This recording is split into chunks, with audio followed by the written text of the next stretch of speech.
Akaw thuolo ni makende e okinyi machielo mar tich abich makawuono mondo agone Nyasaye erokamano motimo ng'wono kendo moyienwa mondo wabed kanyakla e chokruok mar okinyi masani. Kaka pile tich abich ka tich abich, an owadu Pastor Benard Otieno Wiso mawuod Kochia Makamenya. An nyakwarore ka Wiso. Nyasaye mayalo wachne notimona ng'wono mar warruok maduong' kendo nowira kod mo kodhi yala kendo keta mondo ati tije. Chunya mor kod gima nomiya, aseneno ng'wono maduong' manotimo. Omiya luongi in ma chunyi onwang'o thuolo mondo ibed koda e chokruok mar okinyini ni mondo yie iyaw dhood chunyi mondo weche malong'o ma Jehova omiyowa sani mondo wapogi kanyakla. Kendo yagoyo ni erokamano mang'eny in miseneno ber mar Injili, kata pok ineno ber mar Injili takoni ni nitiere gik madongo ma Injili osetimoni, samoro pok ineno anena. Kata kamano chunya mor nikech ikawo thuoloni mondo in ibed idonji e group mar ji matimo neno Jehova. Agoni erokamano mang'eny. Agoyo erokamano ne jo Lolwe TV motimo ng'wono maduong' kendo otimo hono mondo giyie kargi mar tich giloko mondo obed girwa mwayalo e wach Nyasaye. Giloko gini mondo obed girwa mar joluo kendo wabiro yalo wach makelo ngima ne joba winjo dhowa ka wayale gi dholuo kamili mondo in kod an wakonyre mondo weche mabecho mondo wanwang'. Bende chunya mor oganda Nyasaye mamoko ma Injili osemako chunygi, giseyudo gik malong'o e nyim Nyasaye. Giseneno gik madongo omiyo gichung' gi Injili ahinya ahinya ahinya. Owadwa Yusuf Josi Odimbo mar Starlight Senior Academy Dandora mano japuonj principal, chunya mor kode ahinya nikech ochung' gi Injili. Mama na Eunice Matunga ka Sori Center Kabondo Kadongo, en bende adwa nagone erokamano e yo makende. Mama na Mary Abwao ma Papo Lengo School ka entiere kamoro ni ko Alego Komenya, ebe chunya goyo ne erokamano kuom honi manongo ma Nyasaye osetimone kod gik malong'o mosetimone Nyasaye. Jayalo wadwa Dano Wade wiye ok nowilgo, aseneno gik madongo ma Nyasaye oseketo e nyime. Wan kod wadwa Philip Anei ma jaote e kanisa mar Roho Israel Church of Africa ka entiere Suba kocha. Wadwa Nyasaye mondo gwedhi mang'eny. Wan kod wadwa Michael Otieno Masiaga mar Rehema OVC Dandora, bende adwa nagone erokamano, osechung' gi Injili kuom ndalo modhuro. Wiya ok nowil kod minwa magena ahinya, aluonga pile ni mino Yugis kata Mrs. Obonyo, odak but Kowidi kanyo ero.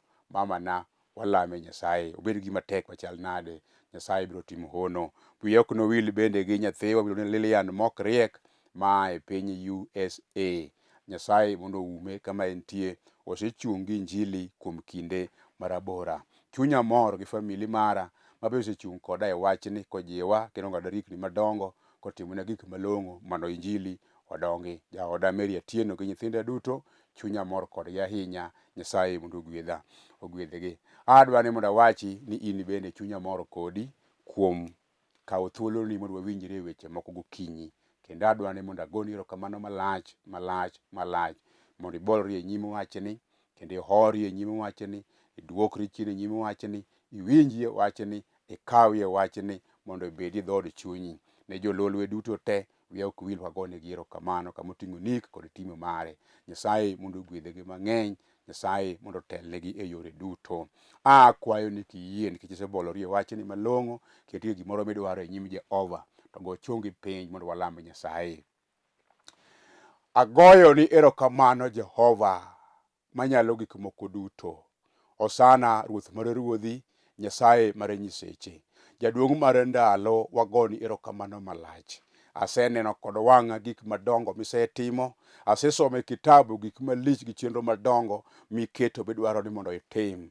Chunya mor ni ng'at machielo man kod chuny machal kod mano onge mak mana in kende. Isetimo gik madongo ma ji ogoni erokamano. Iko gik malong'o kendo chak itim kendo. Osana erokamano. Chung' kodwa e lwenyni mondo wane giko ka walo pinyni kod bura. Nyasaye kwadhi e dala mondo odag kodi mosiko manyaka chieng'. Igwedhowa kanyakla gokinyi kimakonwa yembe mafuto matek ma jasigu dikel. Nyingi maratego biro chung'nwa e kedo. wane ng'uono kod kech kod hera malach kitimo gik manyotamo wa yaye Nyasaye. Gima tami timo onge, bende gima oseriwe nyimi pile ka pile rie badi, to gik malong'o lile mwaneno. Omiyo kawuono gokinyi chunya mor, iseng'eyo mama ni gi jaduong' ni kod wach manade magikadhe, iseiko duoko malong'o, omiyo chunya mor yaye Nyasaye. Erokamano sana kuom sechung'nwa e lweny, erokamano kuom sechung'nwa e kedo, erokamano kuom sechung'nwa e gimoro amora mosemakowa. Ipar mondo liete kod nyithindi kiye, kel ber ne nyithindi mochanda mok nyal konyore kendegi. In ming'eyo jogi man kod pek mopogore opogore, kata bed moko tuore udi moko ni osiptende, inyalo gonyo gi sani yaye Nyasaye magirom kod gik malong'o. Bende gin e udi jela motwegi matek, inyalo dhi kanyo ming'ad bura malong'o. Mago manie ndara te Nyasaye pok wiyi owilgo. Sikelo gik ma onge mobetie, Nyasaye rie badi mar ng'uono mondo orom kod gik malong'o miseiko. Chunya mor manade ka winjo ni intiere kodwa, ka gik madongo mitimonwa timo nyadi chile kendo igwedhwa kanyakla. Jehova ok achuno kuom gik malong'o kendo matek kendo mang'eny makelo nyimi, ta akwa dwaro biro timore kuom yie e nying Yesu Kristo ma jawarwa. Amen. Kama intiere chunya nyisa ni bigone amen mondo wawinjre kuom wach moro matin. Mana kaka wacho, an Pastor Benard Otieno Wiso, atiyo tich Nyasaye e kanisa mar Foundation of Eternal Life Church ma Nairobi ka e piny Dandora. Nyasaye mratego no nowala kanyo mondo ati tich Nyasaye kuom higni mathoth mosekadho chien. Aseneno bade ka wan kanyo kendo ka watiyo kanyakla gi jotich Nyasaye mamoko mosekete lweta mondo watiyogo kanyakla. Ibe Nyasaye oyie mondo wamakre kodi e tijni. Omiyo akwayi kuom ng'uono kendo akwayi kuom hera ni mondo ichik iti. Akwayi kuom ng'uono, akwayi kuom hera mondo itim gik ma Injili dwaro, mondo nyingi oyud, nyingi Nyasaye oyud duong', to nyingi bende oting' malo. Adwa somo kitabu mar Ywagruok 4 matindo 17 kod 18. Ndiko lero niya: Wengewa ojony ka warango gima dikonywa, to kara mana kayiem. Oganda mane warito kwageno ni biro konyowa, to kare ne ok nyal gimoro. Wasikwa manyo kuonde ma waluwo, omiyo ok wanyal wuotho e wang' yore. Ndalowa orumo, adier chieng' thowa osechopo. Adwa somo wach machielo mondike kitabu mar Luka 7 matindo 13, 14 nyaka 16. Ndiko lero: Kane Ruoth Yesu oneno dhakono, nokeche mawachone niya, we ywak. Eka nosudo machiegni momulo thigo mane oting'ie wuowi mothono, mi joma ne oting'e ochung'. Nowacho niya, wuowi awachoni ni aa malo. Mi ng'atno noa malo mochako wuoyo, kendo Yesu nomiye min mare. Ne owadwa kod nyamera kama intie ok ang'eyo, kamor ni nwang'o thuolo mondo wabed kodi e chokruok mar okinyi. To kama intiere no, aloke kendo agombo ni waloke kodi mondo obed kanisa mar Nyasaye, kama Injili maka Jehova iyudoe ka ji obolore. Omiyo an bende chunya mor ki Nyasaye osekela e nyimi mondo awuo kodi gi iye, mondo wach makelo ngima kendo makelo ber noganda moyie wapog kodi kanyakla. Chunya mor kendo nikech wach ni ji osegwenyorego, kendo kiwacho weche moko mag thurwa ka kata mag siasa kata weche mamoko, ji osudo buti machiegni machik itgi mawinj wechego te magidhi gipim oko ni ng'ane nowuoyo kama ka nobiro rali kama kama. Sama yel TV bedo ka Injili madhi mbele, wachno nyalo wang'o i joma moko mine loro TV peyo nikech ok onegi wachno nyalo kele ngimane. Takoni ni in minwang'o thuolo kendo ikawo dakika ni matin marom 30 kata 20 mondo iwinjie wach mar Roho ma Nyasaye kelo, nying Nyasaye ronwang'o duong' kuom timo mano, kendo Nyasaye mondo ogwedhi ahinya. Jal moro nitie, samoro ochalo kodi, abe ochalo koda. Naneno wachne nokondiki kamoro, nasomo momako dhood chunya. Jaduong' moro ma jahiga 78 nonwang'o oyudo tuo moro marach ka accident notimorene, kendo ka nodhi osiptal to nochuno ni mondo kete mamede muya mar oxygen. Nobedo kanyo ndalo moko manoko kende. Sama ne biro ka yawuote noluore kobedo bute, to biro negi okonegi ni bil mantiere ne nyaromo 1,500 Kenya shillings. Jaduong' ka noneno bil nochako ywak. Noywak kupang' chwer malit. Noywak aduwa. nyithinde nokone, baba, we ywak, bil ni tin, ok wanyal pimo kod ngimani, wabiro chulo. Omiyo akwayi jaduong', Nyasaye oseyie michango, wuogi mondo wadhi dala, kik iywag mang'eny. Sama onego iywage nosekadho sama ni tuo. Sama ne gihoyo chunye ma pachi oduogo, nong'iyo gi ratiro, ng'iyo ng'ato ka ng'ato, nokonegi nowinjo. Ok aywagi nikech bil, ok aywagi nikech pesa mudwa chulo, nikech wacho ni mano to heo, tire gima ywago. Ma ika mar 78 ka an e pinyni, onge odiochieng' kata achiel masego Nyasaye erokamano kuom miya muya nono. To kawuono osiptal ka, muche jogi magimiya ndalo 4 gidaya 500,000.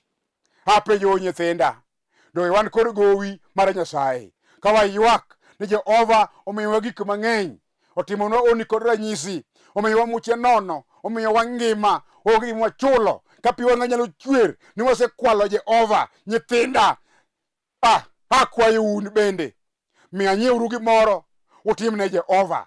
Nomiyo nyithindo te e kitanda kama negiluoro, negichako ywak ka giparo gik madongo ma Nyasaye osetimo. Pi wang'gi nochwer kadhi piny ka gipenjore, en adiera onge gimoro kata achiel ma wasetimo ne Nyasaye, to en owuon osemiyowa muche nono. Kawuono wachulo muya mosiptal omiyowa ka 500,000 kuom ndalo moko 4 kende, to wan wasedak higni mathoth pok wachulo Jehova. Mama na kod owadwa, iwinjo, kata in bende samoro gino nyalo mako chunyi mipenjri, to Jehova asetimoni ang'o momiyo isekonya kendo isebet jakakora kendo isetelona malich machal kod ma. Mayo jandiko mar Ywagruok wacho niya, dine waparo ni konyruokwa biro kamoro nono.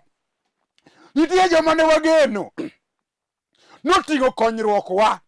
Nitiere wedewa moko mane kane waneno kawuotho to ne omiyo wabedo kod chir ma wawacho ni an gimoro kotima to nera nitie, gimoro kotima to wuonwa nitie, gimoro kotima nyithinda nitie, ka gimoro osieko anyuola na jomosomo kendo gin kod mwandu, gin oganda mathoth, gino waheo, obro gorego wananyag nyaka oko. Winji, tiere moko manyuolani ok nyal timo, nitiere moko ma nyithindigo ok nyal timo, tiere moko ma wedenigo ok nyal timo. Ma iduja nofwenyo ni nyithinde ni kod pesa, nyithinde ni kod mwandu. En bedo ng'ama ber mane kod pesa kendo ni mwandu, kata kamano pok noparo ni kare muya nengone tek ma ok nyal pim.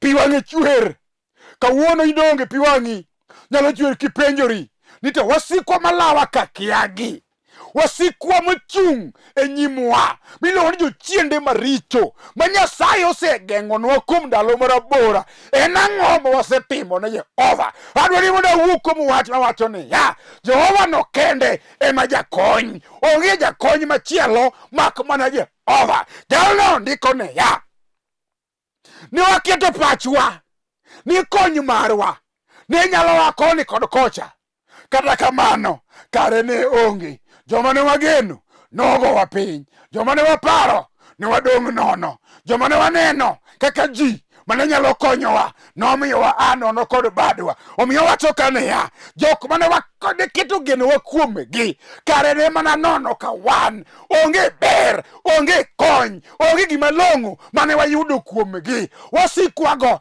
ne nenore ni ringo matek kaka ongoe, ne nenore ni sipidi mane gilawowago ne ni malo moloyo marwa, ne ginyalo muonyowa ka wangima, ne ginyalo tiekowa, to wan ne waketo pachwa. Owadwa moro ni e lweny ni kod bunde madongo, ne wang'eyo ni mago nyalo timo gik madongo ma ngima waresre. Ne wafwenyo kare mago onge, ne waparo wan gi dhok modhure miere, kata kamano nok nyalo konyo. Ne waparo wan kod mwandu modhuro, ne waparo ok nyalo konyo, kare mago ne ok nyalo konyo. En ng'a manyalo konyowa? En ng'a manyalo resowa? Konyruok magwa kanye, resruok marwa kanye. Kawuono duoko maka Jehova oyudore jal mane kod duoko iluongo ni Yesu ma ja Nazareth. Ene maka kijana yie kuome sani, ka wuoyi moro yie kuome sani,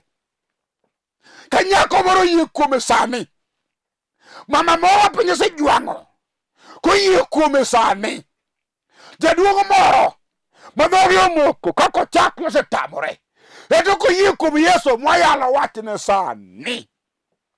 Kata wasigu noselaowa moketowa e okuta ma kaka watim onge, ma dhowa omoko mowacho ni ka wagikieni to wagikie giko. Wasigu go alosogo siboi ma iwacho weche moko murem. Akelo Yesu simba, osana jaler, omuga mang'eyo mosetimone gik madongo, bro chung' kodi sani. Yesu nogo pod ongima, pod eritie, pod onyalo, pod otimo. Asomo kamoro e kitabu mar Luka ma jaote, owacho wach moro, we anuo nyadichiel. Kane Ruoth Yesu oneno dhakono, nokeche mowachone niya, we ywak.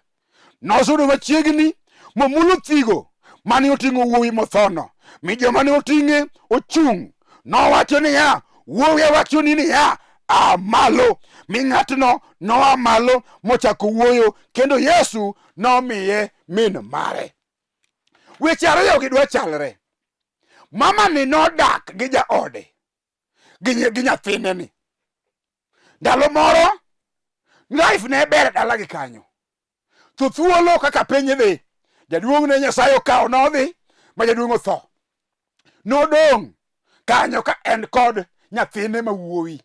Ka noneno nyathine to chunye nyise, kata wuorwa dhi to wadong' kodi, wawe wadagi, kata wathagore wabeda beda. Noduoko ne geno kuom wuon pargi manyose tho. Nodong' ka en kod wuode, nomor ahinya. Negibedo kamano, gimoro notimore momiyo geno manyo engo norumo chutho. Nyathino bende ochako tho. Anyuola nobiro mondo dhi kar iko mondo ik nyathini. Negi ywak malit ka mirima omako gi. Jomoko kuomgi kanye yu mati kanyo. Kanong'iyo mama to pi wang'gi chwer ka geno kako dong' kar kende nyamasi ng'ama konye onge. Omiyo pi wang'gi nyalo chwer ka mirima mager nitie. Mama noywago wuode, nowacho gi dhoge te. Kata kamano konyruok ne onge. Anyuola nodong' komakore kama, ka gin kod usuni maduong', ka ginyalo chako onge. Dhogi nomoko.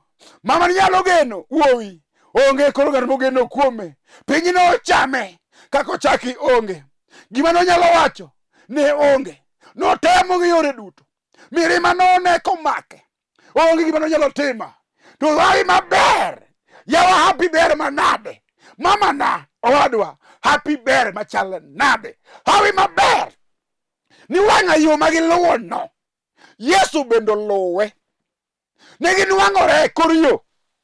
Yesu neno mirima musiepe kod wede ganyuola nigo. Owacho negi niya, weuru ywak. Sama nowuoyo, ji nowacho niya, to jalni wuoyo nade?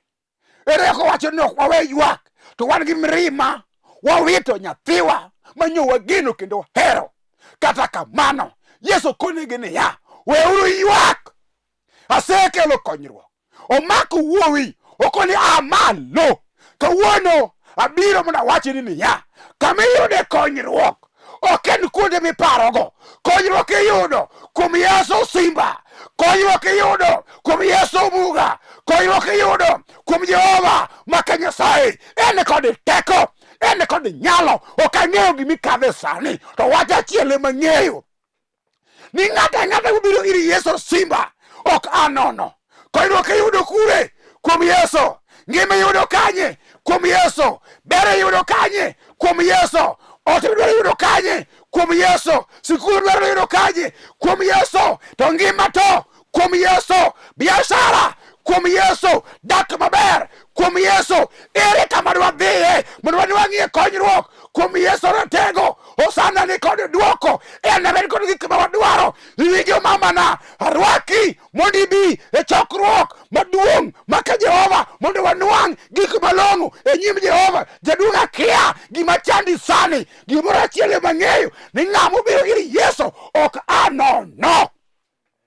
Kata wasigu noselaowa modhirowa nyaka okuta, Yesu biro dhiro gi nyadichiel magiruombre piny. Gik ma wadwaro wananwang', nwang' mari sani, gima notame onge. Kaw mari sani, kuom yie yud kwe mari, kuom yie yud gimidwaro, yud nyaka chang, yud nyaka kwe mar chuny. Ok biro yude kupogore kuom Yesu Ratego. Osana ni kod duoko. Alamo ni sani mondo gimidwaro no mondo inwang' kama intiere no. Akia wach mikadhe sani, to gima chiele mang'eyo niya, duoko yudore mana kuom Yesu. Gima osekethore, Yesu timo repair machak bed maber. Gima notame kawuono onge. Winji mamana, owadwa bolri kochogi piny mondo walam Nyasaye.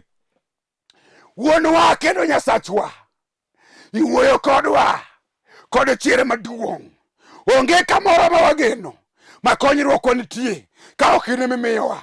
Wakelo chandruoge waduto te nyimi, osana chungu kodwa. Itimono gibejo chiende matek manyoramo ni ok nyalre. E nying Yesu Ratego, osana lok mondo nyalre, mondo wane badi e Nyasaye. Timne kijana ni, owadwa ni kikiwe, jaduong' ni mak bade, mama ni ting' malo, nyathi kichi ni par, chilie ni kikiwi wilgo. Tim gik ma onge mondo bedie. Alamo ka yie isetimo gik madongo, med nyadichiel kuom ng'wono.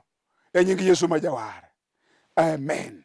Ibende wacho na amen mondo Nyasaye otimni gik madongo. Iwinjo adwa ni mondo awachni ni an mawuoyo kodi nyinga Pastor Benard Otieno. An wuod Wiso ma jako chiaka menya. Nyasaye miya thuolo mondo abed Nairobi ka yalo wach Nyasaye e kanisa mar Foundation of Eternal Life Church. Nyasaye oyiena mondo abed ka jachung' ka wan kod jodolo mamoko ma Nyasaye osemiya e lweta mondo watigo. Kama oting'o Henry Kus Otieno ma wuod Awuonda, Barnabas Ouma ma wuod Otieno, Alex Okelo ma wuod Oyule, wan kod Bishop Julius Otieno ma wuod Dondi. Nyasaye orwakowa kanyakla motweyowa kod teko mang'ongo. Akwayi ka intiere Nairobi ka, aketo namba, go kanyo mondo akoni kama kanisa nitie mondo walamie Nyasaye. Ka in mabor samoro ok dwarom e namba no, nimni ariyo baketo kanyo gotiyo kanyakla. Akwayi niya, go agoya mondo wang'adre rieko, mondo wane gik madongo ma Jehova timo. Osana ngima, osana ponitie, osana gwedho, oting'o malo, obiro ting'i malo. Kadi paro nade kidwa tiyo Nyasaye, aketo namba kanyo, go agoya mondo tine Jehova, mondo ine gik malong'o ma Nyasaye timo. Jehova ohero jok matiyone kani kod mor. Akwayi kuom ng'wono, tine Nyasaye mondo ine gik madongo ma Nyasaye biro timoni. Gima tamo Jehova onge. Osana ogwedhi, noting'i malo, biashara mari oting're malo, gimoro amora midwaro inine teko mang'ongo ma osana timo. Timane sani mondo ine gik madongo. Iwinjo gini kawo ka ji obolore, kawe kibolori kitimori nono, kiduokori piny mondo ine gik malong'o miyudo kuom Injili. Tawacho ni karamo onge kamachielo miyude konyruok mak mana ir Yesu Ratego. Mano bed lami Nyasaye mondo ogwedhi ahinya. Amen.